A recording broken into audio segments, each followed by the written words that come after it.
So ngayon, Kongreso pa nasisisi kung bakit mataas yung increase. Samantalang trabaho naman ng SSS na kung contribution man o pension ay ayusin based on magkano ang cost of living. No?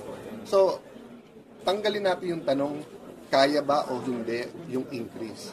Ang tanong, magkano ba dapat nakukuha ng pensioners at anong solusyon.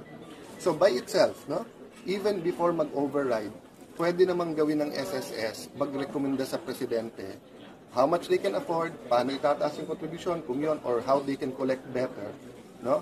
And then, maitaas nga yung pension ng 2 milyon na kailangan ng additional 2,000 ngayon. Assuming, ayaw talagang manhid ang both ang SSS at ang palasyo, no? I am recommending an override, no? And tama na may proseso yan sa lower house at dito, pero meron din bill din yan kasi 2/3 eh. So kailangan 16 hindi lang pumayag pero present dito. So in the next few days, both sa House and sa Senate, makikita mo na may parang coalition building dyan. No, may pag-uusap dyan na nangyayari. So I'm hoping, while may puwang pa ang palasyo, may ilang araw pa, nag-uusap ang mga kongresista and public opinion will be building against them, sila na mag-propose ng solusyon nila.